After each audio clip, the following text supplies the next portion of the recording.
अब यहाँ पे हमने देखना है कि मेथड को क्रिएट कैसे किया जाता है। ये एग्जांपल है इसकी। हम सिंपल क्या करते हैं, पब्लिक क्लास माई क्लास। अब ये पब्लिक और ये क्लास ये क्या है, कीवर्ड है, ये प्री डिफाइन होते हैं। नेक्स्ट यहाँ पे क्या कर रहे हैं हम लोग, स्टैटिक वॉइड माई मेथड। अब यहाँ पे स्टैटिक और नॉन स्टैटिक में जो डिफरेंस है वो नेक्स्ट पढ़ेंगे, लेकिन यहाँ पे थोड़ा सा ब्रीफ कर देती हूँ कि जो स्टैटिक है ये विदाउट ऑब्जेक्ट हम स्टैटिक यूज़ करते हैं। स्टैटिक और नॉन स्टैटिक 2 टाइप्स के होते हैं हमारे पास, ठीक है। तो यहाँ पे स्टैटिक यूज़ कर रहे हैं क्योंकि नेक्स्ट यहाँ पे हम ऑब्जेक्ट क्रिएट नहीं कर रहे। Wide my method. अब एक एक करके इसको देख लेते हैं। मेथड क्या है, is a name of my method, ठीक। अब मेथड के नाम से आपने कोई भी बनाना है फंक्शन, तो उसके लिए हम माई मेथड यूज़ करेंगे। स्टैटिक का क्या मतलब है यहाँ पे, means the method belong to my class and not have object of my class. जैसे मैंने पहले बताया था आप लोगों को कि जो ऑब्जेक्ट विदाउट ऑब्जेक्ट, जिसमें ऑब्जेक्ट नहीं यूज होता, उसमें स्टैटिक यूज करेंगे यहाँ पे। नेक्स्ट यहाँ पे वाइड है, वाइड का कीवर्ड है, उसका फंक्शन देख लेते हैं कि वाइड किस लिए यूज करते हैं। जैसे हम वाइड की बात करते हैं तो वाइड में कोई रिटर्न वैल्यू नहीं होती, ठीक है। जैसे कि हम लोग पहले भी पढ़ चुके हैं, जो वाइड है उसकी कोई भी रिटर्न वैल्यू नहीं होगी आपके पास। अब नेक्स्ट हम पढ़ेंगे कॉल मेथड। पहले मेथड के बारे में पढ़ा, फिर उसको क्रिएट कैसे करते हैं, अब उसको कॉल कैसे करते हैं। To call a Java method, write a method name follow by 2 parenthesis and a semicolon. Method को कॉल किस तरह करते हैं, पहले तो मेथड क्रिएट करना पड़ेगा। कॉल करने के लिए उसको पहले क्रिएट करना पड़ेगा, क्रिएट करने के बाद हम उसे कॉल करेंगे। एग्जाम्पल देख लेते हैं। सिंपल प्रोग्राम स्टार्ट किया पब्लिक क्लास माई क्लास नाम से, स्टैटिक लगाया क्योंकि यहाँ पे हम लोग ऑब्जेक्ट नहीं क्रिएट कर रहे। वाइड यहाँ पे क्यों लगाए, क्योंकि रिटर्न टाइप नहीं दे रहे। और उसके बाद माई मेथड यूज़ किया, यानी कि यहाँ पे मेथड क्रिएट कर लिए। नेक्स्ट हमारे पास होता है system dot out dot print ln I just got executed. अब ब्रैकेट क्लोज करने के बाद public static void main string use किया। अब यहाँ पे जो माई मेथड ब्रैक और स्मॉल ब्रैकेट के साथ आ रहा है। नेक्स्ट यहाँ पे स्टेटमेंट टर्मिनेटर लगा रहे हैं, तो इसका मतलब क्या है, यहाँ पे मेथड को कॉल किया जा रहा है। यहाँ पे क्या किया था, मेथड क्रिएट किया था, और यहाँ पे क्या कर रहे हैं, मेथड को कॉल कर रहे हैं। हमारे पास आउटपुट क्या आएगी, जैसे हम इसको कॉल करेंगे तो हमारा जो प्रिंट क्या आएगा, आई जस्ट गॉट एग्जीक्यूटेड, ठीक। इसके आउटपुट क्या आती है, आई जस्ट गॉट एग्जीक्यूटेड। जैसे हमने पढ़ा था कि मेथड एक दफ़ा क्रिएट करते हैं, फिर उसके बाद क्या करते हैं कि बार बार उसको कॉल किया जा सकता है।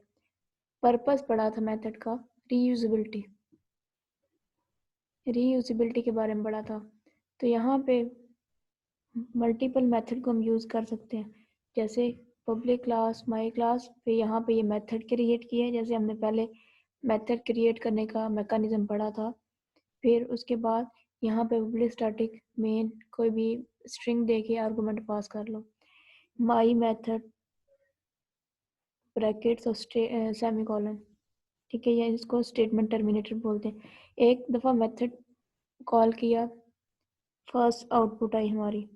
सेकेंड टाइम मेथड कॉल किया, second time output I. Third time method call किया, थर्ड टाइम आपकी आउटपुट आई। मेथड क्रिएट एक ही दफ़ा किया, लेकिन उसको जब चाहे जहाँ पे चाहे प्रोग्रामिंग के अंदर कॉल कर सकते हैं।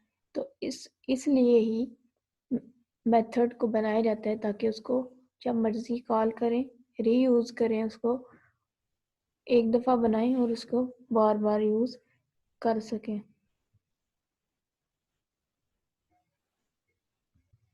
अब यहाँ पे बात हो रही है कि इसमें आर्गुमेंट कैसे पास करने हैं आपने।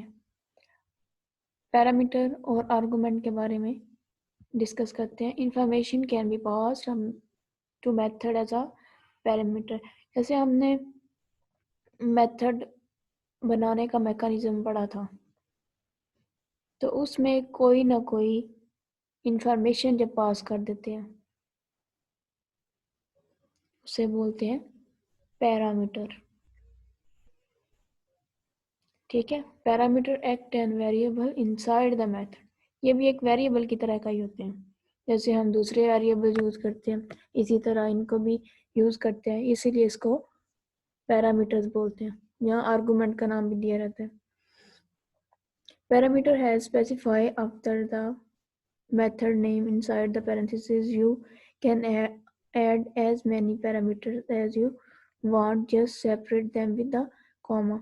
अब ये नहीं कि एक ही आर्गुमेंट पास कर सकते हैं, एक ही मेथड के अंदर डिफरेंट आर्गुमेंट या पैरामीटर पास किए जा सकते हैं। ठीक है, जैसे उसको क्या करना है, कॉमा के थ्रू सेपरेट करना है। The following example is a method that take the string called fname. अब फर्स्ट पे आप क्या करना है, एफ नेम। अगर हम नेम मेंशन कर रहे हैं उसकी टाइप भी बतानी है मेथड के अंदर ही, मेथड के अंदर बताना है।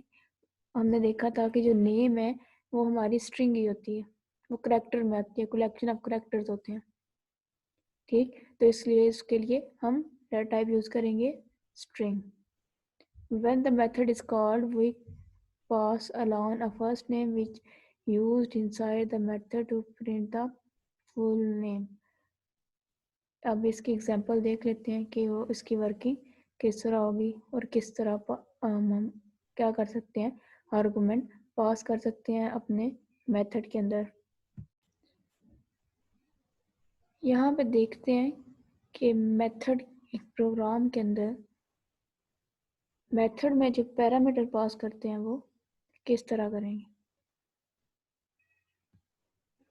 Simple public class my class के नाम से मेथड बना रहे हैं, static void my method.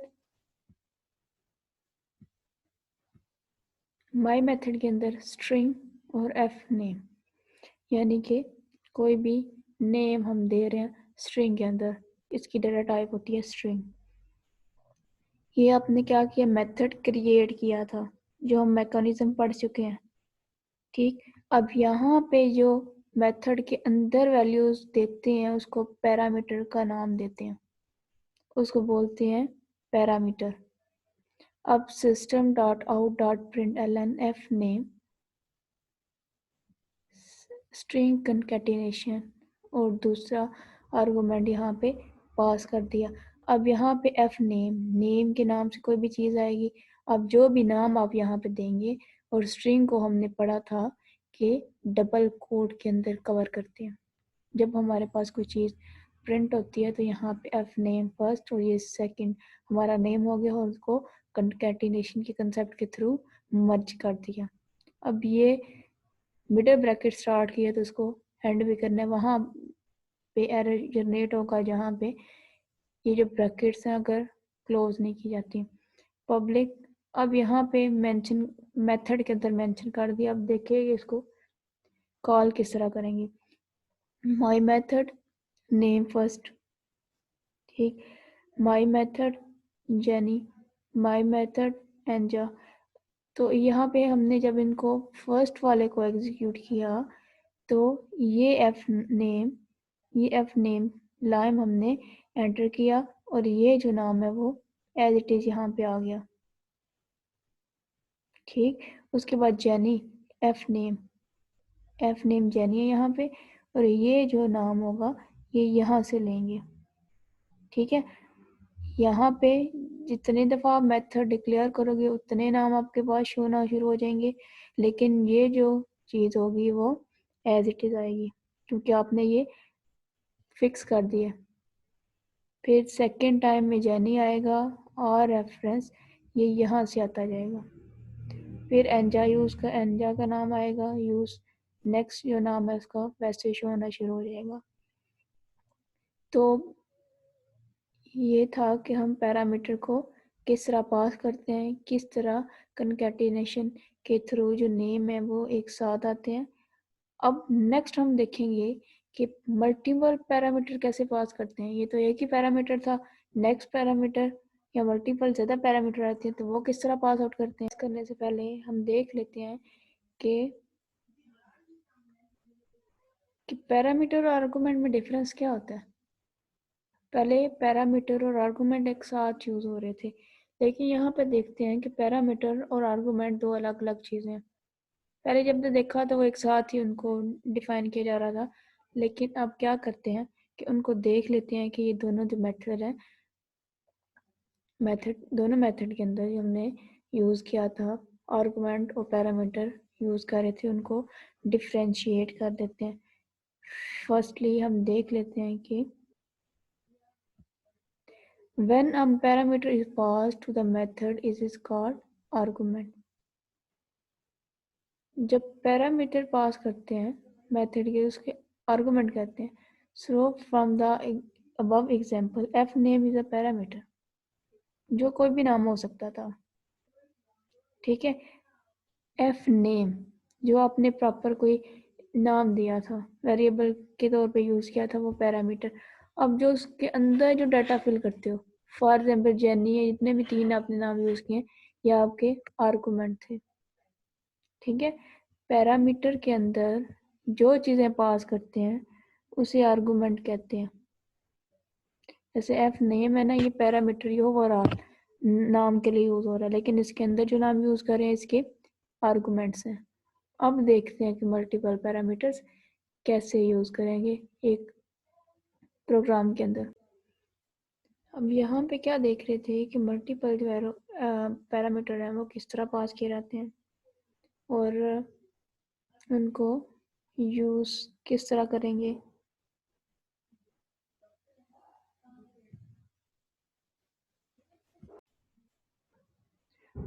This is the example that we discuss now. Public class my class, ये आपने क्या किया, सिंपल प्रोग्राम के अंदर क्लास बनाई, उसके बाद my मेथड। अब हमने पढ़ा था कि मल्टीपल आर्गुमेंट पास कर सकते हैं। यहाँ पर देखेंगे स्ट्रिंग एफ नेम, ये क्या है, एक पैरामीटर, ठीक है। स्ट्रिंग के अंदर एफ नेम एक पैरामीटर है। इंट एज, इंट किस लिए यूज होता है, होल वैल्यू के लिए। एज भी होल वैल्यू है। फॉर एग्जांपल हमारी एज हो सकती है 10, 20, 30, 40, 60, तो ये होल नंबर है, इसलिए एज के लिए इंट यूज करते हैं। फर्स्ट आर्गुमेंट पास किया स्ट्रिंग के अंदर, सेकंड यूज किया इंट के अंदर। नेक्स्ट यहाँ पे क्या किया, इनको स्ट्रिंग कंकैटिनेशन के कंसेप्ट के थ्रू इनको मर्ज कर दिया। अब system dot out dot println F name, जो भी नाम इसके अंदर रखेंगे वो हमें शो होना शुरू हो जाएगा। प्लस कंकैटिनेशन, या आपने क्या किया यहाँ पे डबल कोट के थ्रू कवर किया इंट को, तो इंट एज इट प्रिंट होता जाएगा एज। एज यहाँ पे होल वैल्यू एज के लिए यूज़ होगी। तो आपने यहाँ पे दो आर्गुमेंट पास किए मेथड में। अब इसे सेपरेट किया कॉमा के थ्रू, ठीक, कॉमा के थ्रू। अब यहाँ पे क्रिएट, पहले क्या किया, मेथड क्रिएट किया, आर्गुमेंट पास किए। आर्गुमेंट कितने पास किए, यहाँ पे दो पास किए। अब यहाँ पे इसको प्रिंट करवा देना है। प्रिंट करवाने के बाद यहाँ पे मेथड्स कॉल कर रहे हैं, तीन मेथड कॉल किए। माई मेथड लाइम के नाम से, तो लाइम प्रिंट क्या होगा, एफ नेम, हमने यहाँ मेथड में लाइम रखा तो लाइम इज क्या एज इट इज आता जाएगा हर नेम के अंदर। ये एज क्या है 5। नेक्स्ट हमने मेथड पास किया वो जेनी के नाम से हो गया, क्योंकि जेनी भी एफ नेम के थ्रू रिप्रेजेंट हो रहा है। Next is age it is आएगा 8 एज, फिर एंजा, ये आपका थर्ड नाम होगा, थर्ड दफ़ा आपने मेथड पास किया है, तो उसके बाद इज यहाँ से आएगा और एज 31 इस तरह पास होगी। अगर हमने फोर मेथड कॉल किया होता तो उसके अंदर नेम एक्स वाई जी एज एज प्रिंट करवा देंगे, जैसे 30 करवा दें। अभी आपने जो स्ट्रिंग टाइप में नाम पास करवाने हैं उनको डबल कोट के थ्रू कवर करना है, और एज आपने 500 किया है तो इसको कॉमा के थ्रू सेपरेट करना है, स्टेटमेंट टर्मिनेटर लगाना है। ये छोटी छोटी चीज़ें हैं जिन पे फोकस करते जाना है।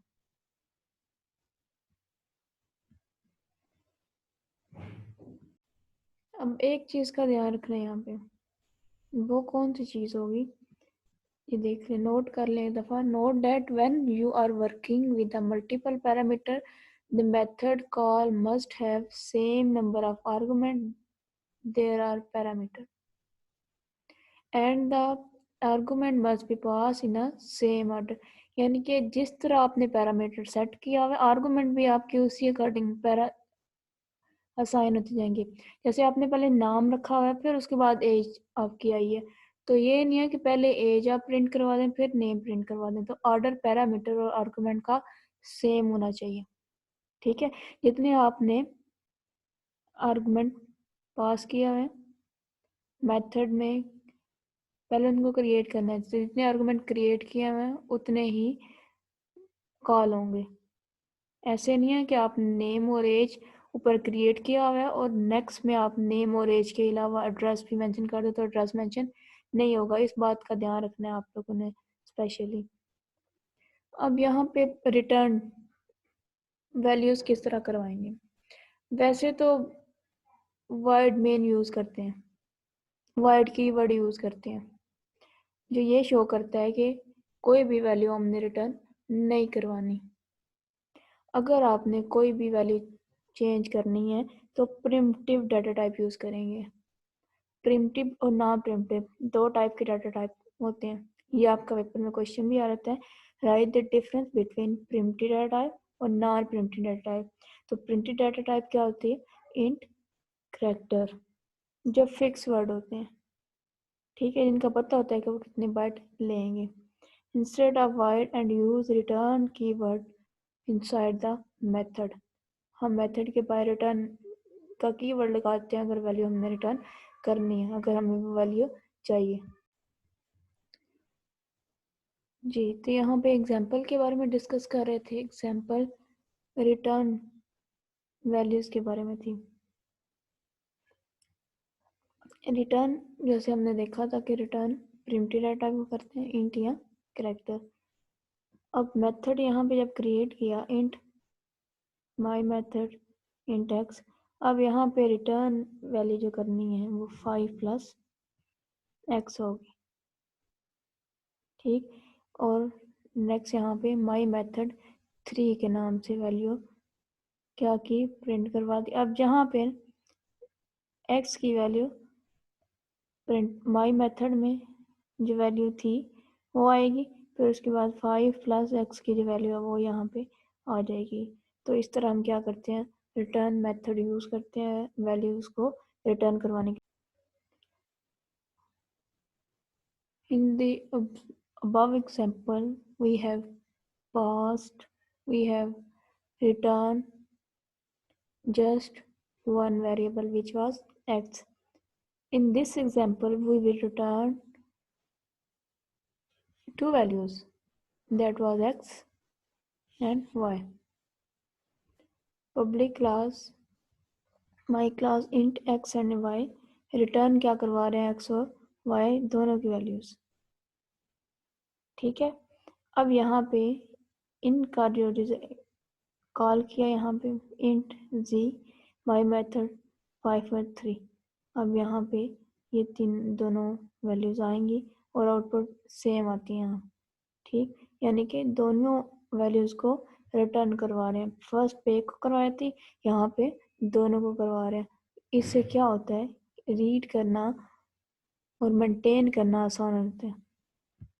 नेक्स्ट ये मैकेनिज्म देखेंगे वो इफ एल्स का मैकेनिज्म, कि जो इफ एल्स का जो मेथड है वो जावा के अंदर किस तरह यूज़ करते हैं।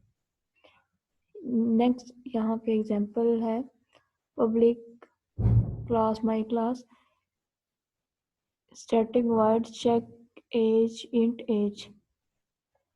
कि क्या है, create a check age method in an integer variable call age, यानी कि मेथड क्रिएट कर रहे हैं किस नाम से, चेक एज के नाम से।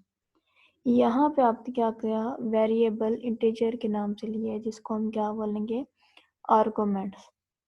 नेक्स्ट यहाँ पे इफ की कंडीशन लगाई, if age is less than print access deny.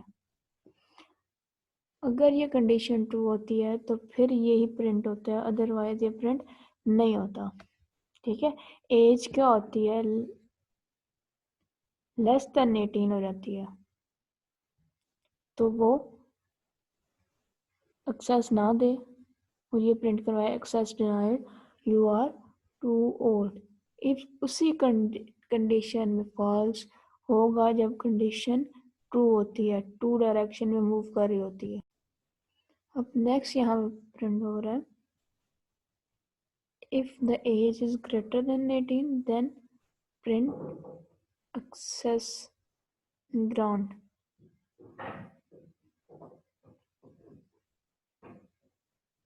अगर लेस देन होगा तो एक्सेस डिनाई। अगर यहाँ पे एज ग्रेटर देन तो एक्सेस ग्राउंड कवर्ड आता है। यहाँ पे हम क्या करते हैं, system dot out dot print L N, और उसमें क्या पास करेंगे, एक्सेस ग्रांटेड, अगर आपकी जो एज है वो 18 से अबव होती है। Access granted, you are old enough.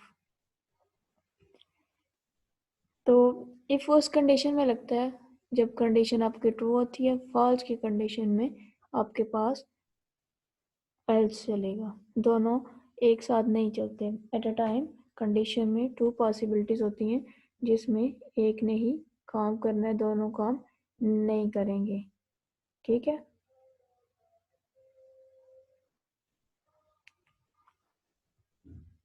फिर उसके बाद यहाँ पे मेथड कॉल कर लेंगे कि एज को चेक करें। Call check age method and pass along age of 20। अब यहाँ पर 20 आ गया, 20 18 से लेस देन है, कंडीशन चेक हुई। कंडीशन चेक होने के बाद कंडीशन फॉल्स हो गई है। अब कंट्रोल कहाँ पे जा रहा है, एल्स पे, प्रिंट करवा देगा एक्सेस ग्रांटेड। ठीक, अब ये इफ एल्स का मैकेनिज्म है, इसमें कंडीशन के पॉसिबिलिटीज को चेक किया रहता है।